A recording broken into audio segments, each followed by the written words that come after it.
ನಮಸ್ಕಾರ ರೈತ ಬಾಂಧವರೇ, ನಾನು ಡಾಕ್ಟರ್ ಲತಾ ಎಂ, ಸಹಾಯಕ ಪ್ರಾಧ್ಯಾಪಕರು, ಕೃಷಿ ಕೀಟಶಾಸ್ತ್ರ ವಿಭಾಗ, ಕೃಷಿ ಮಹಾವಿದ್ಯಾಲಯ, ಇರುವಕ್ಕಿ, ಶಿವಮೊಗ್ಗ. ಇಂದು ನಾನು ನಿಮಗೆ ಕಬ್ಬಿನಲ್ಲಿ ಬರುವ ಪ್ರಮುಖ ಕೀಟಗಳು ಮತ್ತು ಅವುಗಳ ನಿರ್ವಹಣೆಯ ಬಗ್ಗೆ ತಿಳಿಸಿಕೊಡ್ತೇನೆ. ಕಬ್ಬು ನಮ್ಮ ದೇಶದ ಒಂದು ಆರ್ಥಿಕ ಹಾಗೂ ವಾಣಿಜ್ಯ ಬೆಳೆಯಾಗಿದೆ. ಕಬ್ಬನ್ನು ಭಾರತದ ಉಗಮ ಸ್ಥಾನ ಎಂದೇ ನಂಬಲಾಗಿದೆ. ಸಕ್ಕರೆ ಉತ್ಪಾದನೆಯಲ್ಲಿ 61% ಭಾಗ ಕಬ್ಬಿನಿಂದ ಆಗ್ತಿದೆ. ಕರ್ನಾಟಕದಲ್ಲಿ ಕಬ್ಬನ್ನು ನಿಮಗೆ 6.9 ಲಕ್ಷ ಹೆಕ್ಟೇರ್ ಜಾಗದಲ್ಲಿ ಬೆಳೆಯಲಾಗುತ್ತಿದ್ದು 36 ಲಕ್ಷ ಟನ್ ಉತ್ಪಾದನೆ ಆಗ್ತಿದೆ. ಕಬ್ಬು ಬೆಳೆಯ ವಿಸ್ತೀರ್ಣವು ಹೆಚ್ಚುತ್ತಿದ್ದಂತೆ ಕಬ್ಬಿನಲ್ಲಿ ಹಲವಾರು ಕೀಟ ರೋಗಗಳ ಬಾಧೆ ಹೆಚ್ಚಾಗುತ್ತಿದೆ. 40-50% ಭಾಗ ಇಳುವರಿಯಲ್ಲಿ ಕುಂಠಿತವಾಗಲು ಕೀಟಗಳೇ ಕಾರಣವಾಗಿದೆ. ಇಂದು ನಾನು ನಿಮಗೆ ಕಬ್ಬಿನಲ್ಲಿ ಬರುವ ಪ್ರಮುಖ ಕೀಟಗಳು ಮತ್ತು ಅವುಗಳ ನಿರ್ವಹಣೆಯ ಬಗ್ಗೆ ವಿಸ್ತಾರವಾಗಿ ವಿವರಿಸುತ್ತೇನೆ. ಮೊದಲನೇದಾಗಿ ಕಬ್ಬಿನಲ್ಲಿ ಬರುವ ಪ್ರಮುಖ ಕೀಟ ಅಂದರೆ ಆದಿ ಸುಳಿ ಕೊರೆಯುವ ಹುಳು. ಹೆಸರೇ ಹೇಳುವಂತೆ ಇದು ಆದಿ ಅಂದರೆ ಕಬ್ಬಿನ ಬೆಳೆಯ ಮೊದಲ ನಾಟಿ ಮಾಡಿದ 3 ತಿಂಗಳಲ್ಲಿ ಇವುಗಳ ಬಾಧೆ ಕಂಡುಬರುತ್ತೆ. ಸುಳಿ ಕೊರೆಯುವ ಹುಳು ಅಂದರೆ ಇವು ಸುಳಿಯ ಭಾಗವನ್ನು ಕೊರೆದು ಗಿಡವನ್ನು ಸಾಯುವಂತೆ ಮಾಡುತ್ತೆ.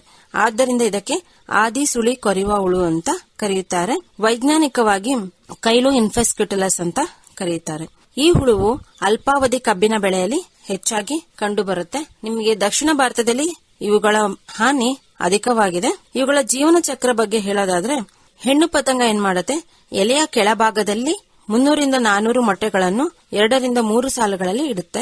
ಮೊಟ್ಟೆಯಿಂದ ಹೊರಬಂದ ಮರಿ ಹುಳುಗಳು ಬೆಳೆಯನ್ನು ತಿನ್ನಲು ಆರಂಭಿಸುತ್ತದೆ. ಇಲ್ಲಿ ನಿಮಗೆ ಮೊಟ್ಟೆ ಆಗಿರ್ಬೋದು, ಕೋಶಾವಸ್ಥೆ ಆಗಿರ್ಬೋದು, ಪ್ರೌಢಾವಸ್ಥೆ ಆಗಿರ್ಬೋದು, ಈ 3 ಹಂತದಲ್ಲಿ ಬೆಳೆಗಳಿಗೆ ಯಾವುದೇ ರೀತಿಯ ಹಾನಿಯಾಗುವುದಿಲ್ಲ. ಮರಿಹುಳುಗಳ ಹಂತದಲ್ಲಿ ಮಾತ್ರ ಬೆಳೆಗಳಿಗೆ ಹಾನಿಯಾಗುತ್ತೆ. ಈ ಮರಿಹುಳುಗಳು ಬಿಳಿ ಬಣ್ಣದಲ್ಲಿದ್ದು ದೇಹದ ಮೇಲೆ 5 ಉದ್ದನೆಯ ಪಟ್ಟಿಯನ್ನು ಹೊಂದಿರುತ್ತದೆ. ಈ ಮರಿಹುಳುಗಳು ಕಾಂಡದ ಒಳಗೆ ಕೋಶಾವಸ್ಥೆಯನ್ನು ಹೋಗಿ ನಂತರ ಪ್ರೌಢಕೀಟಗಳಾಗಿ ಹೊರಬರುತ್ತದೆ. ಜೀವಿತಾವಧಿ ಇದು ನಿಮಗೆ 45-50 ದಿನಗಳ ಕಾಲ ಇರುತ್ತೆ. ಹಾನಿಯ ಲಕ್ಷಣ ಹೇಳದಿದ್ರೆ, ಮೊದಲು ಹೇಳಿದಂತೆ ಮರಿಹುಳುಗಳು ಸುಳಿಯ ಭಾಗವನ್ನು ಕೊರೆದು ರಂಧ್ರಗಳನ್ನು ಮಾಡಿ ತಿನ್ನುತ್ತದೆ. ಇದರಿಂದ ಏನಾಗುತ್ತೆ, ಸುಳಿ ಭಾಗ ಹಳದಿ ಬಣ್ಣಕ್ಕೆ ತಿರುಗಿ ನಂತರ ಒಣಗ್ತಾ ಬರುತ್ತೆ. ಇಂಥ ಸುಳಿಯನ್ನು ನಾವು ಕೈಯಲ್ಲಿ ಹಿಡಿದು ಹಿಂಗೆ ಎತ್ತಿದಾಗ ಮೇಲಿಗೆ ಹೇಳಿದ್ರೆ ಸುಲಭವಾಗಿ ಇದು ಕಿತ್ತು ಬರುತ್ತೆ ಮತ್ತು ಅದ್ರ ಬುಡದಲ್ಲಿ ನಿಮಗೆ ಕೊಳೆತ ವಾಸನೆ ಬರ್ತಾ ಇರುತ್ತೆ. ಈ ತರ ಕೊಳೆತ ವಾಸನೆ ಬರ್ತಾ ಇದೆ ಅಂದ್ರೆ ಇದು ಆದಿ ಸುಳಿ ಕೊರೆಯುವ ಹುಳುವಿನ ಲಕ್ಷಣಗಳಾಗಿದೆ. ಇಲ್ಲೇನಾಗುತ್ತೆ ಅಂದ್ರೆ, ಮೊದಲು ಹುಟ್ಟಿದ ಸಸಿಗಳು ಇವುಗಳ ಬಾಧೆಗೆ ಹೆಚ್ಚಾಗಿ ಒಳಗಾಗುತ್ತೆ. ಇದರಿಂದಾಗಿ ಗಿಡಗಳು ಸಾಲುಗಳಲ್ಲಿ ಅಲ್ಲಲ್ಲಿ ಸಾಯುತ್ತದೆ ಮತ್ತು ಇವುಗಳ ಸಂಖ್ಯೆಯು ಕಡಿಮೆ ಆಗ್ತಾ ಹೋಗುತ್ತೆ. ಈ ಸತ್ತ ಸಸಿಗಳ ಸುತ್ತ ಹೊಸ ತೆಂಡೆಗಳು ಹುಟ್ಕೊಳ್ಳುತ್ತೆ. ಈ ಮರಿಹುಳುಗಳ ನಂತರ ಹೊಸ ತೆಂಡೆಗಳಿಗೂ ಸಹ ಹಾನಿಯನ್ನು ಮಾಡುತ್ತದೆ. ಇವುಗಳ ಹಾನಿ ನಿಮಗೆ ಏಪ್ರಿಲ್-ಜೂನ್ ತಿಂಗಳಲ್ಲಿ ಕಂಡು ಬರುತ್ತೆ. ಮತ್ತೆ ಜುಲೈ ನಂತರ ಇವುಗಳ ಹಾನಿ ಕಡಿಮೆ ಆಗ್ತಾ ಹೋಗುತ್ತೆ. ನಿರ್ವಹಣಾ ಕ್ರಮಗಳು ಹೇಳೋದಾದ್ರೆ, ನೀವು ನಾಟಿ ಮಾಡಬೇಕಾದ್ರೆ ಆರೋಗ್ಯವಂತ ಬಿತ್ತನೆ ತುಂಡುಗಳನ್ನು ನಾಟಿಗೆ ಉಪಯೋಗಿಸಬೇಕು. ಬೀಜೋಪಚಾರ ಮಾಡುವುದು ಒಂದು ಉತ್ತಮ ಸಲಹೆ ಅಂತ ಹೇಳ್ಬೋದು. ಬೀಜೋಪಚಾರ ಅಂದರೆ ನೀವು ಬಿತ್ತನೆ ಸೆಲೆಕ್ಟ್ ಮಾಡಿರುವ ತುಂಡುಗಳನ್ನು 50-50 ಡಿಗ್ರಿ ಸೆಲ್ಸಿಯಸ್ ನೀರಿನಲ್ಲಿ 3 ಗಂಟೆಗಳ ಕಾಲ ಉಪಚರಿಸಬೇಕಾಗುತ್ತೆ. ಅಥವಾ ಕ್ಲೋರೋಪೈರಿಪಾಸ್ 20 EC 2 ಮಿಲಿ 1 ಲೀಟರ್ಗೆ ಹಾಕಿ ಉಪಚರಿಸಬಹುದು. ದ್ವಿದಳ ಧಾನ್ಯಗಳಾದ ಅಲಸಂದೆ, ತೊಗರಿ, ಹೆಸರು ಇವುಗಳನ್ನು ನೀವು ಅಂತರ್ ಬೆಳೆಯಾಗಿ ಬೆಳೆಯಬಹುದು. ಈರುಳ್ಳಿ, ಕೊತ್ತಂಬರಿಯನ್ನು ಸಹ ಅಂತರ್ ಬೆಳೆಯಾಗಿ ಬೆಳೆಯಬಹುದು. ನಿರೋಧಕ ತಳಿಗಳು. ಆದಿ ಸುಳಿ ಕೊರೆಯುವ ಹುಳುವಿಗೆ ನಿರೋಧಕ ತಳಿಗಳು ತಮಿಳುನಾಡು ಕೊಯಂಬತ್ತೂರಲ್ಲಿ ಬಿಡುಗಡೆಗೊಂಡಿದೆ. ಅಂತಹ ನಿರೋಧಕ ತಳಿಗಳಲ್ಲಿ ಪ್ರಮುಖವಾದವುಗಳೆಂದರೆ CO 240, CO 281, CO 285, CO 1048 ಇವುಗಳನ್ನು ನೀವು ಬಿತ್ತನೆಗೆ ಬಳಸಬೇಕಾಗುತ್ತೆ. ಈ ಆದಿ ಸುಳಿ ಕೊರೆಯುವ ಹುಳುವಿನ ಪ್ರಮುಖ ಒಂದು ನಿರ್ವಹಣಾ ಕ್ರಮ ಅಂದ್ರೆ, ನೀವೇನ್ ಮಾಡಬೇಕು, ನಾಟಿ ಮಾಡಿದ 1.5 ತಿಂಗಳಲ್ಲಿ ಸಸಿಗಳ ಬುಡಕ್ಕೆ ಮಣ್ಣನ್ನು ಏರ್ ಹಾಕಬೇಕಾಗುತ್ತೆ. ಈ ತರ ಮಣ್ಣನ್ನು ಏರ್ ಹಾಕೋದ್ರಿಂದ ಮರಿಹುಳುಗಳು ಕಾಂಡವನ್ನು ಪ್ರವೇಶಿಸಿದಂತೆ ಮಾಡಬಹುದು. ಇದು ಒಂದು ತುಂಬಾ ಇಂಪಾರ್ಟೆಂಟ್ ಆಗಿರುವ ಮ್ಯಾನೇಜ್ಮೆಂಟ್ ಆಗಿದೆ. ನಂತರ ನೀವು ಜೈವಿಕ ಮ್ಯಾನೇಜ್ಮೆಂಟ್ ನಿರ್ವಹಣಾ ಕ್ರಮಕ್ಕೆ ಹೋಗೋದಾದ್ರೆ, ಟ್ರೈಕೋಗ್ರಾಮ ಪರತಂತ್ರ ಜೀವಿಗಳು ನಿಮಗೆ ಎಲ್ಲಾ ಕಡೆಯೂ ಲಭ್ಯವಿದೆ.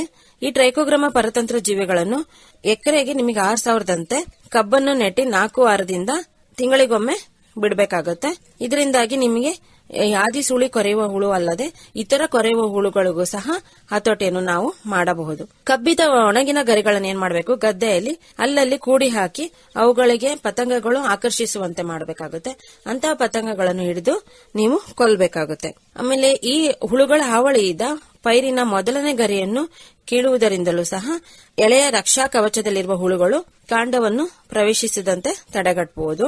ಬಾಧಿತ ಬೆಳೆಗಳನ್ನು ನಾವು ಯಾವತ್ತೂ ಕೂಳೆ ಬೆಳೆಯಾಗಿ ಉಳಿಸ್ಕೊಳ್ಬಾರದು. ಮತ್ತೆ ಹೆಚ್ಚಿನ ಪೊಟ್ಯಾಶ್ ಗೊಬ್ಬರ ಕೊಡುವುದರಿಂದ ಈ ಹುಳುಗಳನ್ನು ನಿಯಂತ್ರಣ ಮಾಡಬಹುದು. ನೀವು ಎಕರೆಗೆ ಒಂದು ಬೆಳಕಿನ ಬಲೆಯನ್ನು ಅಳವಡಿಸಿ ಪತಂಗಗಳನ್ನು ಆಕರ್ಷಿಸಿ ಕೊಲ್ಲಬಹುದು. ಮೋಹಕ ಬಲೆ ಆದ್ರೆ 4 ರಿಂದ 5 ಒಂದು ಎಕರೆಗೆ ಹಾಕಬೇಕಾಗುತ್ತೆ. ಬೆಳಕಿನ ಬಲೆ ಆದ್ರೆ ಎಕರೆಗೆ ಒಂದು ಸಾಕು. ಇವುಗಳನ್ನು ಅಳವಡಿಸಿ ನೀವು ಪತಂಗಗಳನ್ನು ಹಿಡಿದು ನಾಶಪಡಿಸಬಹುದು.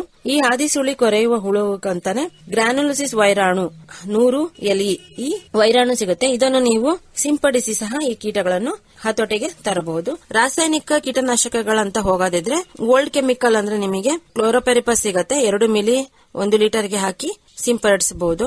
ಅಲ್ಲದೆ ನೀವು 5% ಬೇವಿನ ಬೀಜದ ಕಷಾಯವನ್ನು ಉಪಯೋಗಿಸಬಹುದು.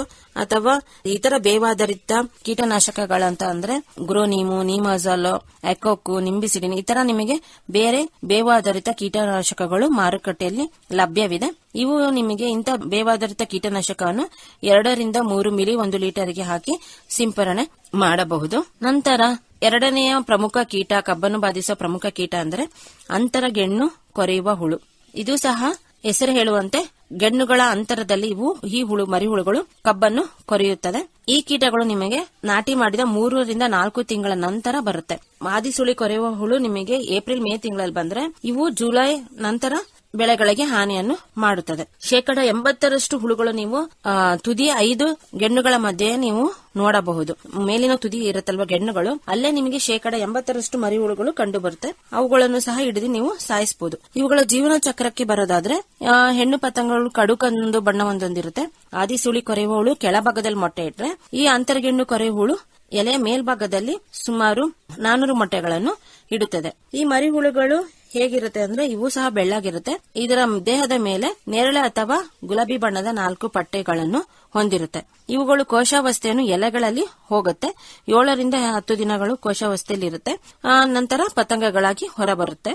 ಒಟ್ಟಾರೆ ಜೀವಿತಾವಧಿ ಹೇಳದಿದ್ರೆ ನಿಮಗೆ 50 ರಿಂದ 70 ದಿನಗಳು ಆಗಿರುತ್ತದೆ. ಹಾನಿಯ ಲಕ್ಷಣಗಳು, ಇವುಗಳ ಹಾನಿಯನ್ನು ಸುಲಭವಾಗಿ ನಾವು ಗುರುತಿಸಬಹುದು. ಯಾಕಂದ್ರೆ ಈ ಮರಿಹುಳುಗಳು ಕಬ್ಬನ್ನು ಕೊರೆಯುವುದರಿಂದ ಕಾಂಡದ ಒಳಗೆ ನಿಮಗೆ ಸಾಮಾನ್ಯವಾಗಿ ಕೆಂಪು ಬಣ್ಣ ತಾಳುತ್ತದೆ. ನೀವು ಕಬ್ಬನ್ನು ನೋಡಿದ್ರೆ ಒಳಗಡೆ ಕೆಂಪು ಬಣ್ಣ ಹೊಂದಿರುತ್ತೆ. ಈ ಕಾಂಡ ಈ ತರ ಕೆಂಪು ಬಣ್ಣ ಆಗಿರೋದಕ್ಕೆ ಕಾರಣನೇ ಅಂತರ್ಗೆಣ್ಣ ಕೊರೆಯುವ ಹುಳು. ಇವು ಗೆಣ್ಣುಗಳ ಹತ್ತಿರದಲ್ಲಿ ಕಬ್ಬನ್ನು ಕೊರೆಯುತ್ತೆ. ಇದರಿಂದಾಗಿ ಒಳಗಡೆ ಭಾಗ ಕೆಂಪಾಗಿ ಆಗಿರುತ್ತೆ. ಅಲ್ಲದೆ ಈ ಕೊರೆದ ರಂಧ್ರವನ್ನು ಏನ್ ಮಾಡುತ್ತೆ, ಇವು ತಮ್ಮ ವಿಸರ್ಜಕ ಪದಾರ್ಥದಿಂದ ಮುಚ್ಚಿರುತ್ತದೆ. ಈ ರಂಧ್ರಗಳನ್ನು ವಿಸರ್ಜಕ ಪದಾರ್ಥಗಳಿಂದ ಮುಚ್ಚಿರುತ್ತದೆ. ಇದರಿಂದ ಏನಾಗುತ್ತೆ, ಗಿಣ್ಣುಗಳ ಅಂತರ ಕಡಿಮೆ ಆಗ್ತಾ ಹೋಗುತ್ತೆ. ನಿರ್ವಹಣಾ ಕ್ರಮ ಅಂದ್ರೆ ನಾವು ಆದಿಸುಳಿ ಕೊರೆಯುವ ಹುಳು ಹೇಳಿದ್ನಲ್ವಾ, ಆ ನಿರ್ವಹಣಾ ಕ್ರಮಗಳನ್ನು ಇದಕ್ಕೂ ಸಹ ಅಳವಡಿಸಿಕೊಳ್ಬಹುದು. ಅಂದ್ರೆ ನಿಮಗೆ ಆರೋಗ್ಯವಂತ ಬಿತ್ತನೆ ತುಂಡುಗಳನ್ನು ಉಪಯೋಗಿಸಬೇಕಾಗುತ್ತೆ. ನಾಟಿ ಮಾಡಬೇಕಾದ್ರೆ ಕೂಳೆ ಬೆಳೆ ಬೆಳೆಯಬಾರದು, ಬೀಜೋಪಚಾರ ಮಾಡುವುದು, ಟ್ರೈಕೋಗ್ರಾಮ ಪರತಂತ್ರ ಜೀವಿ ಉಪಯೋಗಿಸೋದು, ಬೆಳಕಿನ ಬಲೆ, ಮೋಹಕ ಬಲೆ, ರಾಸಾಯನಿಕಗಳ ಸಿಂಪರಣೆ ಇವೆಲ್ಲವೂ ಸಹ ಈ ಅಂತರ್ಗೆಣ್ಣು ಹುಳು ಕೊರೆಯುವ ಹುಳುಗಳಿಗೂ ಸಹ ನೀವು ಅಳವಡಿಸಿಕೊಳ್ಳಬಹುದು. ಇದಕ್ಕಂತಾನೆ ಬೇರೆ ಮ್ಯಾನೇಜ್ಮೆಂಟ್ ಏನೋ ಹೇಳೋದಿದ್ರೆ, ಸಾಮಾನ್ಯವಾಗಿ ಮುಂಗಾರು ಬೆಳೆಯ ವೇಳೆಯಲ್ಲಿ ಈ ಕೀಟದ ಹಾನಿ ಜಾಸ್ತಿ ಇರೋದ್ರಿಂದ ಜೂನ್ ಜುಲೈ ತಿಂಗಳಲ್ಲಿ ಕಬ್ಬನ್ನು ನಾಟಿ ಮಾಡಬಾರದು. ಇದು ಇದಕ್ಕಂತಾನೆ ಸ್ಪೆಸಿಫಿಕ್ ಆಗಿರುವ ನಿರ್ವಹಣಾ ಕ್ರಮ ಆಗಿದೆ. ಬಿತ್ತನೆ ತುಂಡುಗಳನ್ನು 20 2 ಮಿಲಿ ಕ್ಲೋರೋಪೈರಿಫಾಸ್ ಬೀಜೋಪಚಾರ ಮಾಡಬೇಕಾಗುತ್ತೆ. ಸಿಪ್ಪೆ ಗಟ್ಟಿಯಾಗಿರುವ ಕಬ್ಬಿನ ತಳಿಗಳಾದ CO 299, CO 313, CO 413ರಲ್ಲಿ ಬಿತ್ತನೆಗೆ ಬಳಸ್ಕೊಳ್ಬೇಕು. ನಿರೋಧಕ ತಳಿಗಳು ನಿಮಗೆ ಸಿಗುತ್ತೆ. CO 285, CO 453, CO 513 ಇವೆಲ್ಲವೂ ನಿಮಗೆ ಅಂತರ್ಗೆಣ್ಣು ಕೊರೆಯುವ ಹುಳುವಿನ ನಿರೋಧಕ ತಳಿಗಳಾಗಿದೆ. ಆಮೇಲೆ ಆಶ್ರಯ ಗಿಡಗಳೇನಾದ್ರೂ ಗದ್ದೆ ಪಕ್ಕದಲ್ಲಿದ್ರೆ ಅವುಗಳನ್ನು ನಾಶಪಡಿಸಬೇಕು. ಅಥವಾ ಅದ್ರ ಮೇಲೂ ಸಹ ನೀವು ಕೀಟನಾಶಕಗಳ ಸಿಂಪರಣೆಯನ್ನು ಕೈಗೊಳ್ಳಬೇಕು. ರೈತರು ಇದೊಂದು ಚೆನ್ನಾಗಿ ನೆನ್ಪಿಟ್ಕೊಬೇಕು. ಹೆಚ್ಚಾಗಿ ನೀವು ಸಾರಜನಕವನ್ನು ಅಪ್ಲೈ ಮಾಡ್ತೀರಿ, ಯೂರಿಯಾ ಗೊಬ್ಬರ ಅಪ್ಲೈ ಮಾಡ್ತೀರಾ. ಇದರಿಂದಾಗಿ ಏನಾಗುತ್ತೆ, ಎಲೆ ಇನ್ನೂ ದೊಡ್ಡದಾಗಿ ಇವುಗಳ ಹಾನಿ, ಹುಳುಗಳಿಗೆ ಒಂದು ಒಳ್ಳೆ ಊಟ ಕೊಟ್ಟಂಗಾಗುತ್ತೆ. ಇವುಗಳ ಹಾನಿ ಜಾಸ್ತಿ ಆಗ್ತಾ ಹೋಗುತ್ತೆ. ಆದ್ರಿಂದ ನೀವು ಸಾರಜನಕವನ್ನು ನಿಯಮಿತವಾಗಿ ಕೊಡಬೇಕು. ನೀರನ್ನು ಸಹ, ನೀರಿನ ನಿರ್ವಹಣೆಯಲ್ಲೂ ಸಹ ನೀವು ಸರಿಯಾಗಿ ಮಾಡಬೇಕಾಗುತ್ತೆ. ಇವೆರಡು ಬೇಸಿಕ್ ನಿರ್ವಹಣಾ ಕ್ರಮ ನೀವು ಅಳವಡಿಸಿಕೊಂಡ್ರೆ 20% ಹಾನಿಯನ್ನು ತಡೆಗಟ್ಟಬಹುದು. ಆಮೇಲೆ ಇದಕ್ಕೂ ಸಹ ಟ್ರೈಕೋಗ್ರಾಮ ಪರತಂತ್ರ ಜೀವಿಗಳು ಹೆಕ್ಟೇರಿಗೆ 1.5 ಲಕ್ಷದಂತೆ 5 ಕಂತುಗಳಲ್ಲಿ 10 ದಿನಗಳ ಅಂತರದಲ್ಲಿ ಜುಲೈ ತಿಂಗಳಿಂದ ಅಕ್ಟೋಬರ್ ತಿಂಗಳವರೆಗೂ ಬಿಡುಗಡೆ ಮಾಡಬೇಕಾಗುತ್ತೆ. ಈ ಹುಳ ಇದೆಯಲ್ವಾ, ಅಂತರ್ಗೆಣ್ಣು ಹುಳ ನಾಟಿ ಮಾಡಿದ 3 ತಿಂಗಳ ನಂತರ ಕಟಾವಾಗುವವರೆಗೂ ಇರುತ್ತೆ. ಅದರಿಂದಾಗಿ ನೀವು ಇದನ್ನೇನ್ ಮಾಡಬೇಕು, ಜುಲೈಯಿಂದ ಅಕ್ಟೋಬರ್ ತಿಂಗಳವರೆಗೂ ಟ್ರೈಕೋಗ್ರಾಮ ಪರತಂತ್ರ ಜೀವಿಗಳನ್ನು ಬಿಡುಗಡೆ ಮಾಡಬೇಕು. ಇವು ನೈಸರ್ಗಿಕವಾಗಿ ಹುಳುಗಳನ್ನು ಕೊಲ್ಲುತ್ತಾ ಬರುತ್ತೆ. 3ನೇ ಕಬ್ಬನ್ನು ಬಾಧಿಸುವ ಹುಳು ಅಂದ್ರೆ ಕಬ್ಬಿನ ನೆತ್ತಿ ಸುಳಿ ಕೊರೆಯುವ ಹುಳು. ನೆತ್ತಿ ಸುಳಿ ಕೊರೆಯುವ ಹುಳು ಅಂದ್ರೆ ಇವು ಕಬ್ಬಿನ ನೆತ್ತಿ ಸುಳಿ ಭಾಗವನ್ನು ಕೊರೆಯೋದ್ರಿಂದ ಇದನ್ನು ನೆತ್ತಿ ಸುಳಿ ಕೊರೆಯುವ ಹುಳು ಅಂತ ಕರೀತಾರೆ. ಇವು ನಾಟಿ ಮಾಡಿದ 3 ರಿಂದ 6 ತಿಂಗಳ ನಂತರ ಅವಧಿಯಲ್ಲಿ ನಿಮಗೆ ಕಬ್ಬಿನ ಬೆಳೆಯನ್ನು ಬಾಧಿಸುತ್ತದೆ. 20% ರಿಂದ 30% ಕಬ್ಬಿನ ಹಾನಿಯು ಈ ಕೀಟದಿಂದ ಆಗ್ತಾ ಇದೆ. ಇಲ್ಲಿ ಜೀವನ ಚಕ್ರಕ್ಕೆ ಬರೋದಿದ್ರೆ ಈ ಕಬ್ಬಿನ ನೆತ್ತಿ ಸುಳಿ ಕೊರೆಯುವ ಹುಳು ಇದೆಯಲ್ಲ, ಇದು ಸೇಮ್ ನಿಮಗೆ ಭತ್ತದಲ್ಲಿ ಕಾಂಡ ಕೊರಕೋ ಹುಳು ಬರುತ್ತಲ್ಲ ಅದೇ ತರ ಇರುತ್ತೆ ನೋಡೋದಿಕ್ಕೆ. ಭತ್ತದಲ್ಲಿ ಕಾಂಡ ಕೊರೆಯುವ ಹುಳು ಹೇಗಿರುತ್ತೆ, ಹಳದಿ ಬಣ್ಣದಲ್ಲಿರುತ್ತೆ. ಆದರೆ ಕಬ್ಬಿನ ನೆತ್ತಿ ಸುಳಿಯುವ ಕೊರೆಯುವ ಹುಳು ಇಲ್ಲಿ ಮೊದಲ 2 ರೆಕ್ಕೆಗಳು ಹಾಗೂ ಹಿಂಬದಿಯ 2 ರೆಕ್ಕೆಗಳು ಸಹ ಫುಲ್ಲು ಬಿಳಿ ಬಣ್ಣದಲ್ಲಿ ಹೊಂದಿರುತ್ತೆ. ಆಮೇಲೆ ಹೆಣ್ಣು ಹುಳುವಿನ ತುದಿಗೆ ನಿಮಗೆ ಕೇಸರಿ ಬಣ್ಣದ ಕೂದಲುಗಳನ್ನು ಹೊಂದಿರುತ್ತೆ. ಈ ಕೂದಲುಗಳು ನಿಮಗೆ ಮೊಟ್ಟೆ ಇಟ್ಟಾಗ ನಂತರ ಈ ಕೂದಲುಗಳಿಂದ ಮೊಟ್ಟೆಯನ್ನು ಇವು ಕವರ್ ಮಾಡುತ್ತೆ. ಸೇಮ್ ನಿಮಗೆ ಭತ್ತದಲ್ಲಿ ಕಾಂಡ ಕೊರೆಯುವ ಹುಳುವಿನ ತರನೇ ಇದು ಸಹ ಇರುತ್ತೆ, ನೆತ್ತಿ ಸುಳಿಯುವ ಕೊರೆಯುವ ಹುಳು. ಇವುಗಳ ಜೀವನ ಚಕ್ರವು ಅದೇ ತರ ಇರುತ್ತೆ. ಇವು ಎಲೆಗಳ ಮೇಲೆ 250 ರಿಂದ 300 ಮೊಟ್ಟೆಗಳನ್ನು ಒಟ್ಟಾಗಿ ಇಡುತ್ತೆ, ಗುಂಪಲ್ಲಿ ಇಡುತ್ತೆ. ಮರಿ ಹುಳುಗಳು ಮೊದಲ ಹಂತದಲ್ಲಿ ಹಳದಿ ಬಣ್ಣದಲ್ಲಿದ್ದು ನಂತರ ಕಂದು ಬಣ್ಣಕ್ಕೆ ತಿರುಗುತ್ತದೆ. ಇವುಗಳು ಕೋಶಾವಸ್ಥೆಯನ್ನು ಎಲೆಗಳಲ್ಲಿ, ಕಾಂಡಗಳಲ್ಲಿ ಸುರಂಗದ ರೇಷ್ಮೆ ಹುಳುಗಳಿಂದ ನೇಯ್ದ ಗ್ಯಾಲರಿಗಳಲ್ಲಿ ಕೋಶಾವಸ್ಥೆಯನ್ನು ಹೋಗುತ್ತದೆ. ಹಾನಿಯ ಲಕ್ಷಣಗಳಂದ್ರೆ ಹೇಳಿದಂಗೆ ಇವು ನೆತ್ತಿ ಭಾಗದಲ್ಲಿ ಕೊರೆಯಲು ಪ್ರಾರಂಭಿಸುತ್ತದೆ. ಮರಿ ಹುಳುಗಳು ಏನ್ ಮಾಡುತ್ತೆ, ನಡುದಿಂಡುಗಳನ್ನು ಕೊರೆದು ಚಿಕ್ಕ ಚಿಕ್ಕ ರಂಧ್ರಗಳನ್ನು ಮಾಡಿ ಸುರಂಗಗಳನ್ನು ಮಾಡಿಕೊಂಡು ಸುಳಿ ಭಾಗಕ್ಕೆ ಹೋಗುತ್ತೆ. ನಂತರ ಸುಳಿ ಭಾಗದಲ್ಲಿ ನಿಮಗೆ ಕೊರೆದು ಚಿಕ್ಕ ಚಿಕ್ಕ ರಂಧ್ರಗಳನ್ನು ಮಾಡುತ್ತೆ. ಇದರಿಂದಾಗಿ ಏನಾಗುತ್ತೆ, ನಿಮಗೆ ಕೊರೆದ ಭಾಗದಲ್ಲಿ ಹೊಸ ತೆಂಡೆಗಳು ಹುಟ್ಕೊಳ್ಳುತ್ತೆ. ಹೊಸ ತೆಂಡೆಗಳು ಹುಟ್ಕೊಂಡು ನಿಮಗೆ ಒಂದು ಪೊರಕೆ ತರ ಕಾಣ್ತಿರತ್ತೆ. ಅಂದ್ರೆ ನಿಮಗೆ ಇದನ್ನು ಗೊಂಚಲು ತುದಿ ಅಂತಾರೆ, ಆಂಗ್ಲ ಭಾಷೆಯಲ್ಲಿ ಬಂಚಿ ಟಾಪ್ ಡಿಸೀಸ್ ಅಂತ ಕರೀತಾರೆ. ಯಾಕಂದ್ರೆ ನಿಮಗೆ ತುದಿ ಕೊರೆಯೋದ್ರಿಂದ ಅಲ್ಲಿ ಹೊಸ ತೆಂಡೆಗಳು ಉತ್ಕೊಂಡು ಸುಮಾರು ತೆಂಡೆಗಳು ಹುಟ್ಕೊಳ್ಳೋದ್ರಿಂದ ನಿಮಗೆ ಅದು ಪೊರಕೆ ತರ ಕಾಣ್ತಾ ಇರುತ್ತೆ. ಅದಕ್ಕೆ ಬಂಚಿ ಟಾಪ್ ಅಥವಾ ಗೊಂಚಲು ತುದಿ ಅಂತ ಕರೀತಾರೆ. ನಂತರ ಮರಿ ಹುಳುಗಳು ಈ ಹೊಸ ತೆಂಡೆಗಳಿಗೂ ಸಹ ಕೊರೆಯಲು ಪ್ರಾರಂಭಿಸುತ್ತದೆ. ಇದು ಮೇನ್ ಆಗಿ ಹುಳುಗಳು ಏನ್ ಮಾಡುತ್ತೆ ಅಂದ್ರೆ ಆಶ್ರಯ ಗಿಡಗಳ ಮೇಲೆ ಇರುತ್ತೆ. ಯಾವಾಗ ನೀವು ಕಬ್ಬು ನಾಟಿ ಮಾಡ್ತಿರಲ್ಲ ಅವಾಗ ಆಶ್ರಯ ಗಿಡಗಳನ್ನು ಬಿಟ್ಟು ಕಬ್ಬಿನ ಬೆಳೆಗೆ ಬರುತ್ತೆ. ಇವು ಸಹ ಜುಲೈ ತಿಂಗಳ ನಂತರ ಇವುಗಳ ಹಾನಿ ಅಧಿಕವಾಗ್ತಾ ಹೋಗುತ್ತೆ. ಯಾಕಂದ್ರೆ ಮುಂಗಾರು ಮಳೆ ಆದ ನಂತರ ಇವುಗಳ ಬೆಳವಣಿಗೆ ಶೀಘ್ರಗತಿಯಲ್ಲಿ ಹೋಗುತ್ತೆ ಮತ್ತೆ ಸಂಖ್ಯಾಭಿವೃದ್ಧಿಯು ಹೆಚ್ಚಾಗಿ ಹೋಗೋದ್ರಿಂದ ಈ ಸಮಯದಲ್ಲಿ ಕಬ್ಬನ್ನು ಹೆಚ್ಚಾಗಿ ಹಾನಿ ಮಾಡುತ್ತದೆ. ನಿರ್ವಹಣಾ ಕ್ರಮ ಹೇಳೋದಿದ್ರೆ ಪ್ರಮುಖ ನಿರ್ವಹಣಾ ಕ್ರಮ ಅಂದ್ರೆ ಆಸರೆ ಗಿಡಗಳನ್ನು ಕಿತ್ತು ನಾಶಪಡಿಸಬೇಕಾಗುತ್ತೆ. ಇಲ್ಲಿ ನಿಮಗೆ ನಿರೋಧಕ ತಳಿಗಳಂತ CO 419, CO 1158, CO 7224, CO 767 ಇವುಗಳನ್ನು ಸಹ ನೀವು ಬಿತ್ತನೆಗೆ ಬಳಸಬಹುದು. ಆಮೇಲೆ ಎಲೆಯ ಕೆಳಭಾಗದಲ್ಲಿರುವ ರೋಮಗುಚ್ಛದಿಂದ ಆವೃತವಾಗಿರುವ ಮೊಟ್ಟೆಯ ಗುಂಪುಗಳನ್ನು ಹಿಡಿದು ನಾಶಪಡಿಸಬೇಕಾಗುತ್ತೆ. ಬೆಳಕಿನ ಬಲೆ, ಮೋಹಕ ಬಲೆಗಳನ್ನು ಅಳವಡಿಸಿಕೊಳ್ಬೇಕಾಗುತ್ತೆ. ಟ್ರೈಕೋಗ್ರಾಮ ಪರತಂತ್ರ ಜೀವಿಗಳನ್ನು ಉಪಯೋಗಿಸಬೇಕಾಗುತ್ತೆ. ಇದಕ್ಕಂತಾನೆ ನಿಮಗೆ ಒಂದು ಸ್ಪೆಸಿಫಿಕ್ ಆಗಿರುವ ಟ್ರೈಕೋಗ್ರಾಮ ಸ್ಪೀಶೀಸ್ ಇದೆ. ಯಾವುದು ಅಂದ್ರೆ ಟ್ರೈಕೋಗ್ರಾಮ ಜಪಾನಿಕಮ್ ಅಂತ. ಇದು ನಿಮಗೆ ಎಕರೆಗೆ 20,000ರಂತೆ 10 ದಿನಗಳ ಅಂತರದಲ್ಲಿ 2 ರಿಂದ 3 ಸಲ ಬಿಡುಗಡೆ ಮಾಡಬೇಕಾಗುತ್ತೆ. ಇನ್ನು ಸುಮಾರು ಪರತಂತ್ರ ಜೀವಿಗಳು ಕಬ್ಬಿನ ನೆತ್ತಿ ಸುಳಿಯುವ ಹುಳುಗಳನ್ನು ಮಾರುಕಟ್ಟೆಯಲ್ಲಿ ಲಭ್ಯವಿದೆ. ಅವುಗಳನ್ನು ಸಹ ನೀವು ಉಪಯೋಗಿಸಬಹುದು. ಅವುಗಳಲ್ಲಿ ತುಂಬಾ ಪ್ರಮುಖವಾದದ್ದು ಅಂದರೆ ಐಸೋಟೆಮಾ ಜಾವನ್ಸಿಸ್ ಮತ್ತೆ ಟೆಲಿನೋಮಸ್ ಬೆನಿಫಿಷಿಯನ್ಸ್ ಇವೆರಡು ಸಹ ನೀವು ಪರತಂತ್ರ ಜೀವಿಗಳನ್ನು ತಂದು ಬಿಡುಗಡೆ ಮಾಡಿ ಕಬ್ಬಿನ ನೆತ್ತಿ ಸುಳಿ ಕೊರೆಯುವನ್ನು ಹತೋಟಿಗೆ ತರಬಹುದು. ಆಮೇಲೆ ಈ ಹುಳುಗಳನ್ನು ಹತೋಟಿಗೆ ರಾಸಾಯನಿಕಗಳೆಂದರೆ ಕಾರ್ಬೋಫ್ಯೂರಾನ್ 3G ಎಕರೆಗೆ ನಿಮಗೆ 10 kg ಅಂತೆ ಜೂನ್ ತಿಂಗಳ ಕೊನೆಯ ವಾರದಲ್ಲಿ ಗದ್ದೆಗಳಿಗೆ ಹಾಕಬೇಕಾಗುತ್ತೆ. ಜೂನ್ ಆದ್ಮೇಲೆ ಮಳೆ ಬಿದ್ದ ನಂತರ ಕಾರ್ಬೋಫ್ಯೂರಾನ್ ಹರಳನ್ನು ಹಾಕಬೇಕಾಗುತ್ತೆ. ಇದರಿಂದ ನಿಮಗೆ ನತ್ತಿ ಸುಳಿ ಕೊರೆಯುವ ಹುಳು ಅಲ್ಲದೆ ಬೇರೆ ಗೊಣ್ಣೆ ಹುಳು ಅವುಗಳನ್ನು ಸಹ ಹತೋಟಿ ಮಾಡಬಹುದು. ಮುಂದಿನ ಕೀಟ ಎಂದರೆ ಗೊಣ್ಣೆ ಹುಳು. ಇದನ್ನು ವೈಜ್ಞಾನಿಕವಾಗಿ ಹೋಲೋಟ್ರೇಕಿಯಾ ಸೆರೆಟಾ ಅಂತಾನು ಕರೀತಾರೆ. ಇನ್ನೊಂದು ಜಾತಿ ಇದೆ ಹೋಲೋಟ್ರೇಕಿಯಾ ಕಾನ್ಸಂಗ್ವಿನಿಯಾ ಅಂತ ಕರೀತಾರೆ. ಈ ಗೊಣ್ಣೆ ಹುಳುಗಳು ಅಂದ್ರೆ ನೀವು ಕೆಲವರು ಇದನ್ನು ಬೇರು ಹುಳು ಅಂತ ಕರೀತಾರೆ. ಯಾಕಂದ್ರೆ ಇವು ಬೇರು ಭಾಗವನ್ನು ತಿನ್ನುವುದರಿಂದ ಬೇರು ಹುಳು ಅಂತಾನು ಕರೀತಾರೆ. ಈ ಗೊಣ್ಣೆ ಹುಳುಗಳು ಕಬ್ಬು ಬೆಳೆಯುವ ಎಲ್ಲಾ ಪ್ರದೇಶಗಳಲ್ಲೂ ಕಂಡು ಬರುತ್ತೆ. ಮರಳು ಮಿಶ್ರಿತ ಮಣ್ಣುಗಳಲ್ಲಿ ಇವುಗಳ ಬಾಧೆ ಜಾಸ್ತಿ ಇರುತ್ತೆ. ಪ್ರೌಢದಿಂಬುಗಳು ನಿಮಗೆ ಕಂದು ಬಣ್ಣದಲ್ಲಿರುತ್ತೆ. ಶೇಕಡ 30-45 ಬೆಳೆ ಹಾನಿ ಈ ಗೊಣ್ಣೆ ಹುಳುವಿನಿಂದ ಆಗ್ತದೆ. ನೋಡಿ, ಶೇಕಡ 30-45 ಹಾನಿ ಗೊಣ್ಣೆ ಹುಳುವಿಂದ ಆಗ್ತಿದೆ. ನಿಮಗೆ ಜೂನ್ ತಿಂಗಳಲ್ಲಿ ಮೊದಲು ಮಳೆ ಬಿತ್ತ ತಕ್ಷಣ ನೀವು ಇದಕ್ಕೆ ನಿರ್ವಹಣಾ ಕ್ರಮಗಳನ್ನು ಕೈಗೊಳ್ಳಬೇಕಾಗುತ್ತೆ. ಇದು ಬರೀ ಕಬ್ಬಷ್ಟೇ ಅಲ್ಲದೆ ಜೋಳ, ಶೇಂಗಾ, ಮುಸ್ಕಿನ ಜೋಳ, ಕಡಲೆ, ಅಡಿಕೆಯಲ್ಲಿ ನಿಮಗೆ ಹೆಚ್ಚು ಹಾನಿ ನೋಡಬಹುದು. ಅರಿಶಿಣ ಮತ್ತೆ ಇವಾಗ ಬಾಳೆ ಬೆಳೆಗೂ ಸ್ವಲ್ಪ ಮಟ್ಟಿಗೆ ಹಾನಿಯನ್ನು ಉಂಟು ಮಾಡ್ತಿದೆ. ನಿಮಗೆಲ್ಲ ಜೀವನ ಚಕ್ರ ಗೊತ್ತಿರುತ್ತೆ. ಇಲ್ಲಿ ನಿಮಗೆ ಮಳೆಯಾಶ್ರಿತ ಪ್ರದೇಶದಲ್ಲಿ ಮೇ ಏಪ್ರಿಲ್ ತಿಂಗಳಲ್ಲಿ ಇವುಗಳ ಹಾನಿ ಸ್ಟಾರ್ಟ್ ಆಗ್ತಾ ಹೋಗುತ್ತೆ. ನೀರಾವರಿ ಪ್ರದೇಶ ಅಂದ್ರೆ ನಿಮಗೆ ಫೆಬ್ರವರಿ ಏಪ್ರಿಲ್ ತಿಂಗಳಲ್ಲಿ ಇವುಗಳ ಹಾನಿ ಸ್ಟಾರ್ಟ್ ಆಗ್ತಾ ಹೋಗುತ್ತೆ. ಇವುಗಳು ಹೆಚ್ಚಾಗಿ ಅಂದ್ರೆ ನಿಮಗೆ ಹೆಣ್ಣು ಮತ್ತು ಗಂಡು ದುಂಬಿಗಳು ಆಶ್ರಯ ಸಸ್ಯಗಳಾದ ಬೇವು, ಜಾಲಿ ಅವುಗಳ ಮೇಲೆ ಇರುತ್ತೆ. ಅವುಗಳ ಮೇಲೆ ಬೇವು ಮತ್ತೆ ಜಾಲಿ ಗಿಡಗಳ ಮೇಲೆನೆ ಇವು ಸಂಭೋಗ ಹೊಂದಿದ ನಂತರ ತೆಂಗು, ಅಡಿಕೆ ಆಗಿರ್ಬೋದು ಅಥವಾ ಕಬ್ಬಿನ ಬುಡಕ್ಕೆ ಬಂದು ಇವು ಮೊಟ್ಟೆಗಳನ್ನು ಇಡುತ್ತೆ. ಆದ್ರೆ ಅವು ಇರೋದು ಆಶ್ರಯ ಸಸ್ಯಗಳ ಮೇಲೆ, ಆದ್ರೆ ಮೊಟ್ಟೆ ಇಡೋದು ಬಂದು ಈ ಬೆಳೆಗಳಿಗೆ ತರ ಮಣ್ಣಿನ ಭಾಗದಲ್ಲಿ ಇಡುತ್ತೆ. 8-10 ದಿನಗಳ ನಂತರ ಮೊಟ್ಟೆಯಿಂದ ಹೊರಬಂದ ಮರಿಹುಳುಗಳು ಸಾವಯವ ಪದಾರ್ಥಗಳನ್ನು ತಿನ್ನತ್ತೆ. ಇಲ್ಲಿ ನಿಮಗೆ ಮೊದಲನೇ ಮರಿಹುಳು ಹಂತವು ಸಾವಯವ ಪದಾರ್ಥ ತಿನ್ನತ್ತೆ. ಆದ್ರೆ 2ನೇ ಮತ್ತೆ 3ನೇ ಹಂತಗಳು ಮಾತ್ರ ಸುಮಾರು 3-4 ದಿನಗಳ ಕಾಲ ವಿವಿಧ ಬೆಳೆಯ ಬೇರುಗಳನ್ನು ತಿಂದು ಹಾನಿ ಮಾಡುತ್ತದೆ. ನಂತರ ಈ 2ನೇ ಮತ್ತು 3ನೇ ಹಂತದ ಮರಿಹುಳುಗಳು ಬೆಳೆಯ ಬೇರುಗಳನ್ನು ತಿನ್ನಲು ಪ್ರಾರಂಭಿಸುತ್ತದೆ. ಇವು ಸುಮಾರು ನಿಮಗೆ 120-200 ದಿನಗಳ ಕಾಲ ಬೇರನ್ನು ತಿನ್ನುತ್ತಿರುತ್ತೆ. ನಂತರ ಇವು ಅಕ್ಟೋಬರ್ ತಿಂಗಳಲ್ಲಿ ಕೋಶಾವಸ್ಥೆಗೆ ಹೋಗುತ್ತೆ. ಕೋಶಾವಸ್ಥೆಯಲ್ಲಿ ಹೋಗಿ ಮಣ್ಣಿನಲ್ಲಿ ಇರುತ್ತೆ. ಮತ್ತೆ ಮಳೆ ಆದ ನಂತರ ಭೂಮಿಯಿಂದ ಹೊರಬಂದು ಮತ್ತೆ ದುಂಬಿಗಳಾಗಿ ಹೊರಬರುತ್ತೆ. ಇದೇ ರೀತಿ ಇದು ತಮ್ಮ ಸಂತಾನವನ್ನು ಮುಂದುವರಿಸುತ್ತದೆ. ಇವುಗಳ ಜೀವಿತಾವಧಿ ಹೇಳದಿದ್ರೆ ನಿಮಗೆ 141-248 ದಿನಗಳ ಕಾಲ ಇರುತ್ತೆ.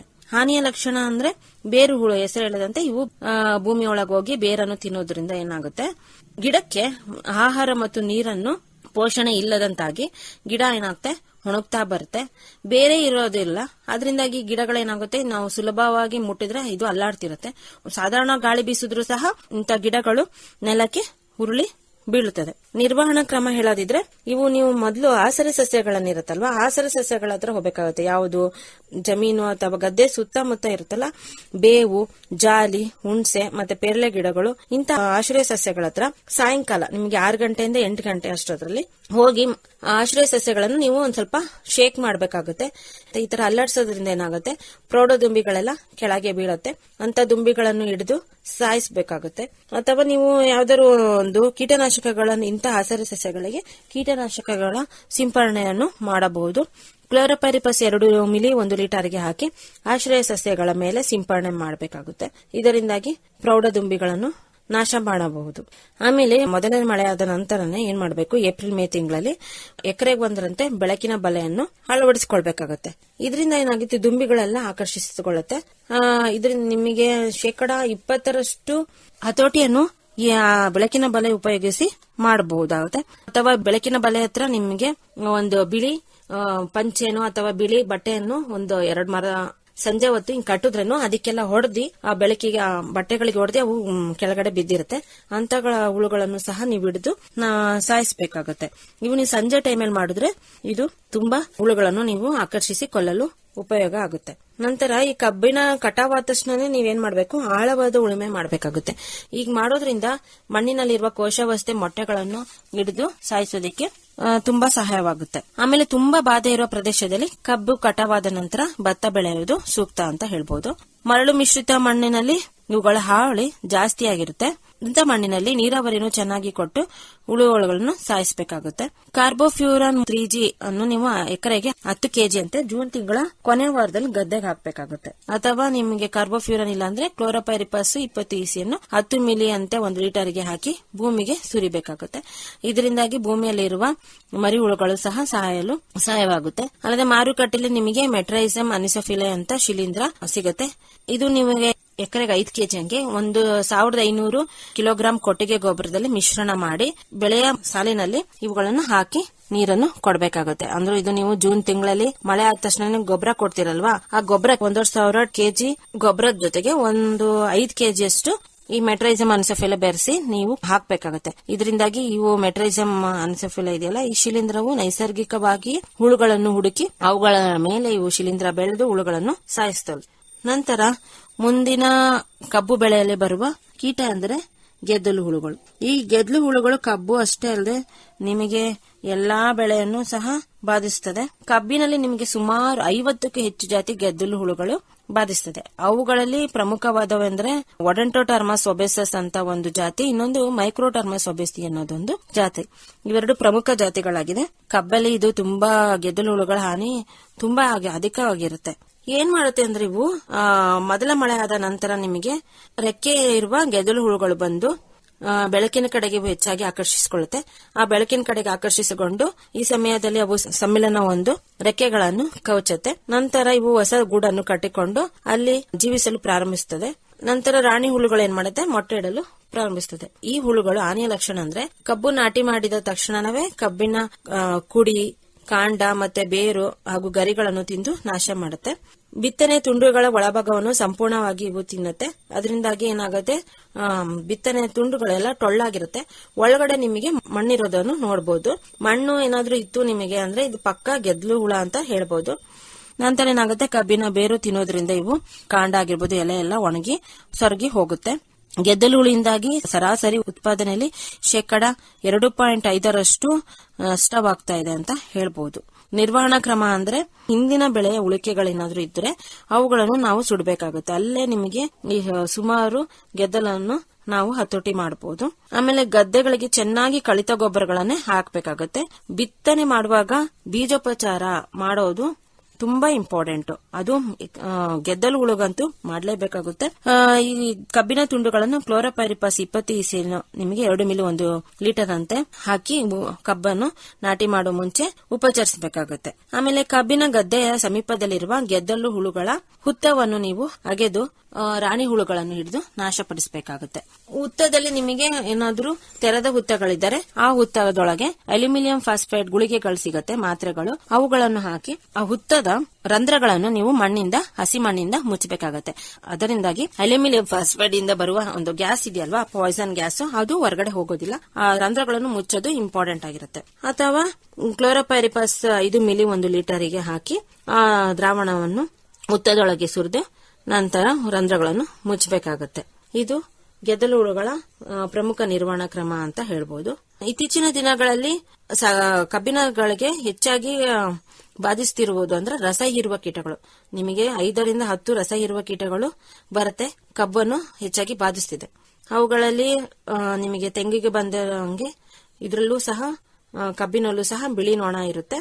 ಈ ಬಿಳಿ ನೊಣ ಎಲ್ಲಾ ಕಬ್ಬು ಬೆಳೆಯುವ ಪ್ರದೇಶದಲ್ಲೂ ಸಾಮಾನ್ಯವಾಗಿ ಕಂಡು ಬರುತ್ತೆ. ಇವು ಪ್ರೌಢ ಬಿಳಿ ನೊಣಗಳೇನ್ ಮಾಡುತ್ತೆ, ಇವೆಲ್ಲವೂ ಮೊಟ್ಟೆಗಳನ್ನು ಎಲೆಯ ಕೆಳಭಾಗದಲ್ಲಿ ಗುಂಪುಗಳಲ್ಲಿ ಇಡುತ್ತೆ.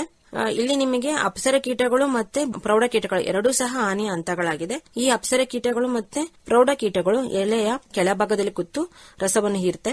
ಈ ತರ ರಸ ಹೀರೋದ್ರಿಂದ ಏನಾಗುತ್ತೆ, ಕಬ್ಬಿನ ಗರಿಗಳೇನಾಗುತ್ತೆ ಹಳದಿ ಬಣ್ಣಕ್ಕೆ ತಿರುಗುತ್ತೆ, ನಂತರ ಗುಲಾಬಿ ಬಣ್ಣಕ್ಕೆ ತಿರುಗಿ ಕ್ರಮೇಣ ಒಣಗ್ತಾ ಬರುತ್ತೆ. ಈ ಬಿಳಿ ನೊಣಗಳು ಏನ್ ಮಾಡತ್ತೆ ಅಂದ್ರೆ ಸಿಹಿ ದ್ರವ್ಯ, ಈ ಬಿಳಿ ನೊಣ ಅಂತಲ್ಲ ಎಲ್ಲಾ ರಸ ಹೀರುವ ಕೀಟಗಳು ಮಾಡೋದಿಷ್ಟೇ, ಇವು ಏನ್ ಮಾಡುತ್ತೆ ಸಿಹಿ ದ್ರವ್ಯವನ್ನು ಹೊರ ಹಾಕತ್ತೆ.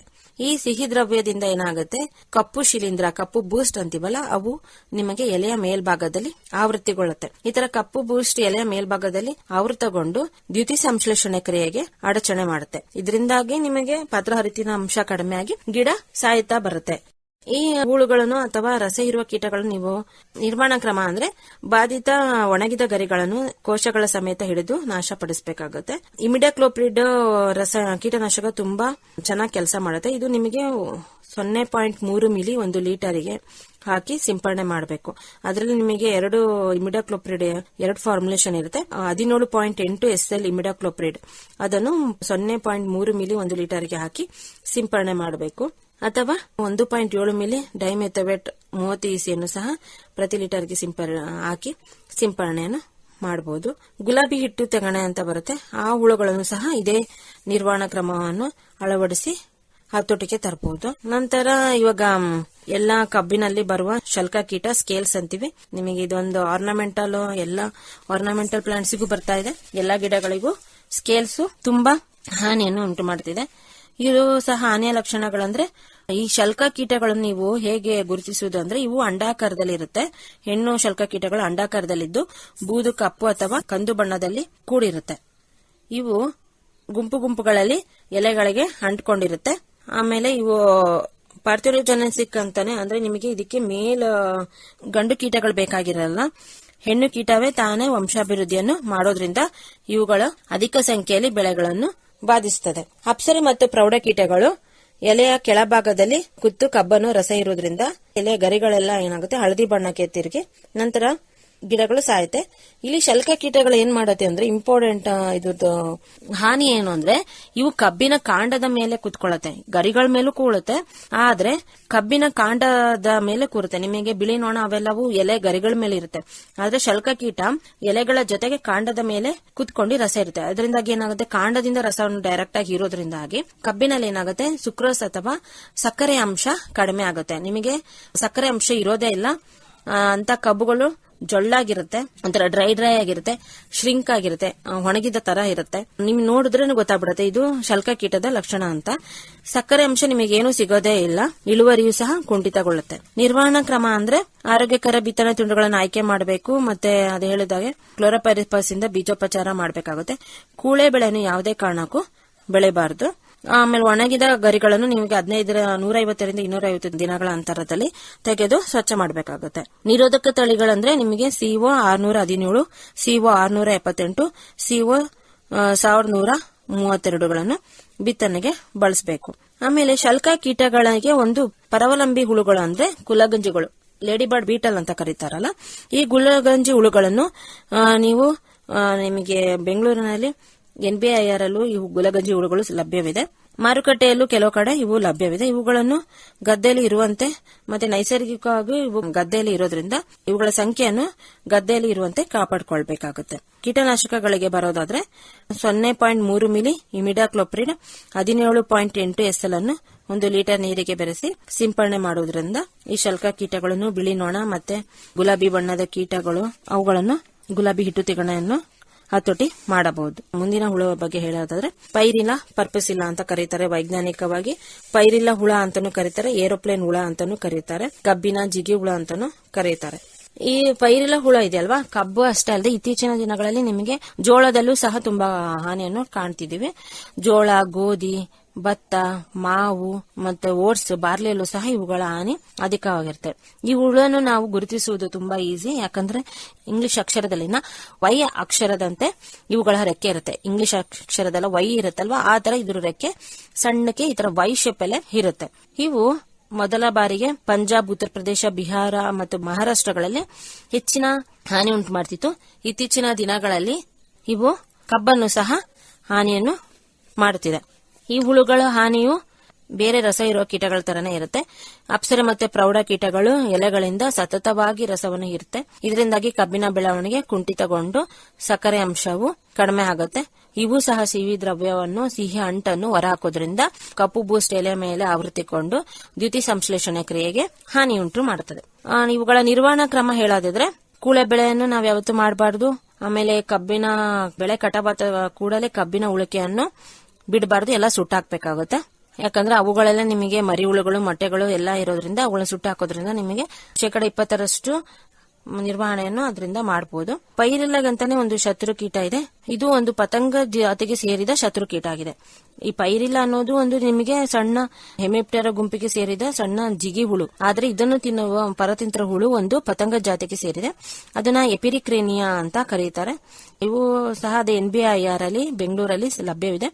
ಅವುಗಳನ್ನು ನೈಸರ್ಗಿಕವಾಗಿಯೂ ಸಹ ಇವು ಇರುತ್ತೆ. ಅವುಗಳನ್ನು ತಂದು ಬಿಡೋದ್ರಿಂದ ನಾವು ಪೈರಿಲ್ಲವನ್ನು ಹತೋಟಿಗೆ ತರಬಹುದು.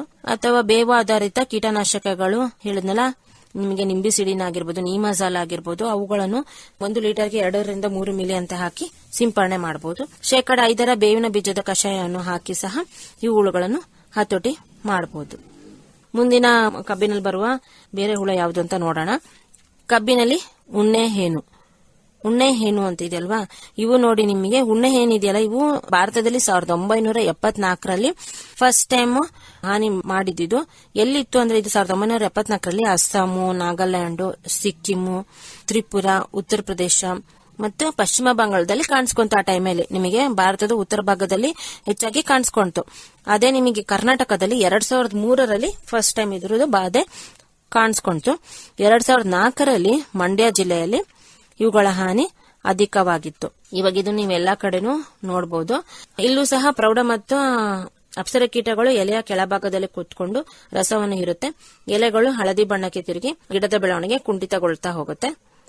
ಸಿಹಿ ದ್ರವ್ಯವನ್ನು ಹೊರಹಾಕೋದ್ರಿಂದ ಕಪ್ಪು ಶಿಲೀಂಧ್ರವು ಎಲೆಯ ಮೇಲ್ಭಾಗದಲ್ಲಿ ಆವೃತ್ತಿಗೊಂಡು ದ್ಯುತಿ ಸಂಶ್ಲೇಷಣೆ ಕ್ರಿಯೆಗೆ ಅಡಚಣೆಯನ್ನು ಮಾಡುತ್ತೆ. ನಿರ್ವಹಣಾ ಕ್ರಮಗಳು ಹೇಳೋದಾದ್ರೆ, ಕಬ್ಬಿನ ಹುಣ್ಣೆ ಹುಳಗೆ ಕಬ್ಬನ್ನು 2 ಸಾಲುಗಳಲ್ಲಿ 5 ಅಡಿ ಅಂತರದಲ್ಲಿ ನೆಡಬೇಕಾಗುತ್ತೆ. ಬೆಳೆ ಪರಿವರ್ತನೆ ಅಂತೂ ಕಂಪಲ್ಸರಿ ಅನುಸರಿಸಲೇಬೇಕಾಗುತ್ತೆ. ಬೆಳೆ ಪರಿವರ್ತನೆ ಮಾಡೋದಕ್ಕೆ ಮುಸುಕಿನ ಜೋಳ ಆಗಿರ್ಬೋದು, ಗೋಧಿ, ಈರುಳ್ಳಿ, ಸೋಯಾ ಅವರೆ, ದ್ವಿದಳ ಧಾನ್ಯಗಳಾದ ತೊಗರಿ, ಅಲಸಂದಿ ಅಂತಗಳನ್ನು ಎಣ್ಣೆಕಾಳುಗಳ ಜೊತೆ ಮಾಡಬಹುದು. ಆಮೇಲೆ ಹೆಚ್ಚಾಗಿ ಸಾರಜನಕ ಗೊಬ್ಬರ ಅಥವಾ ಹೆಚ್ಚಿನ ಪ್ರಮಾಣದಲ್ಲಿ ನೀರನ್ನು ಸಹ ಕೊಡಬಾರದು. ಸಾರಜನಕ ಗೊಬ್ಬರ ಹೆಚ್ಚಾಗಿ ಕೊಡಲೇಬಾರದು, ನೀರನ್ನು ಸಹ ಕೊಡಬಾರದು. ಇದರಿಂದಾಗಿ ಏನಾಗುತ್ತೆ, ನೀವು ಹುಳುಗಳನ್ನು ಸುಲಭವಾಗಿ ಹತೋಟಿ ಮಾಡಬಹುದು. ಆಮೇಲೆ ಬಾಧಿತ ಎಲೆಗಳಲ್ಲಿ ಕೀಟಗಳನ್ನು ಸಮೇತ ಕಿತ್ತು ಹಾಕಿ ನಾಶಪಡಿಸಬೇಕಾಗುತ್ತೆ. ಮರದ ಅಡಿಯಲ್ಲಿ ಕಬ್ಬನ್ನು ಯಾವತ್ತು ಬೆಳೆಯಬಾರದು. ಪ್ರತಿರೋಧಕ ತಳಿಗಳು ನಿಮಗೆ COVC 2003 165 ಹಾಗೂ SNK 44 ಅನ್ನು ಬಿತ್ತನೆಗೆ ಬಳಸಬೇಕಾಗುತ್ತೆ. ಇವೆರಡು ನಿಮಗೆ ಪ್ರತಿರೋಧಕ ತಳಿಗಳಿದೆ. ಪರೋಪಜೀವಿಗಳಂದ್ರೆ ನಿಮಗೆ 2 ಪರೋಪಜೀವಿಗಳಿದೆ. ಇದಕ್ಕಂತಾನೆ ನಿಮಗೆ ಹುಣ್ಣೆ ಹುಳುಗಂತಾನೆ 2 ಪರತಂತ್ರ ಜೀವಿಗಳಿದೆ. ಒಂದು ಡೈಫಾ ಅಫಿಡಿವೋರಾ ಅಂತ, ಇನ್ನೊಂದು ಮೈಕ್ರೋಮಾ ಸಿಗರೆಟಸ್ ಅಂತ. ಇವು ಹೆಕ್ಟೇರಿಗೆ 1000 ದಿಂದ 2000 ಅಂತೆ ಹುಳುಗಳನ್ನು ಬಿಡುಗಡೆ ಮಾಡಬೇಕು. ಇವುಗಳಿಂದಲೂ ಸಹ ಈ ಹುಣ್ಣೆ ಹುಳುವನ್ನು ಹತೋಟಿಗೆ ಮಾಡಬಹುದು. ರಾಸಾಯನಿಕಗಳಿಗೆ ಅಂದ್ರೆ 1.7 ಮಿಲಿ ಡೈಮೆಥೋವೇಟ್ 30 EC ಅಥವಾ 2 ಮಿಲಿ ಕ್ಲೋರೋಪೈರಿಪಾಸ್ 20 EC ಅನ್ನು ಅಥವಾ 0.2 ಗ್ರಾಂ ಡೈಮೆಥೋಕ್ಸಾಮ್ 25 WG ಇವನ್ನು ಪ್ರತಿ ಲೀಟರ್ ನೀರಿಗೆ ಬೆರೆಸಿ ಸಿಂಪಡಣೆ ಮಾಡೋದ್ರಿಂದ ಈ ಎಲ್ಲಾ ರಸ ಇರುವ ಕೀಟಗಳನ್ನು ಸಹ ನಾವು ಹತೋಟಿ ಮಾಡಬಹುದು. ನಿಮಗೆ ಇನ್ನೂ ಏನಾದರೂ ಹೆಚ್ಚಿನ ಮಾಹಿತಿ ಬೇಕಾದ್ರೆ ನನ್ನನ್ನು ಸಂಪರ್ಕಿಸಿ. ನಾನು ಡಾಕ್ಟರ್ ಲತಾ ಎಂ, ಸಹಾಯಕ ಪ್ರಾಧ್ಯಾಪಕರು, ಕೃಷಿ ಕೀಟಶಾಸ್ತ್ರ ವಿಭಾಗ, ಕೃಷಿ ಮಹಾವಿದ್ಯಾಲಯ, ನವಿಲೆ, ಶಿವಮೊಗ್ಗ. ನನ್ನ ದೂರವಾಣಿ ಸಂಖ್ಯೆ 9482478570. ಮತ್ತೊಮ್ಮೆ ಹೇಳ್ತೇನೆ, 9482478570. ಧನ್ಯವಾದಗಳು.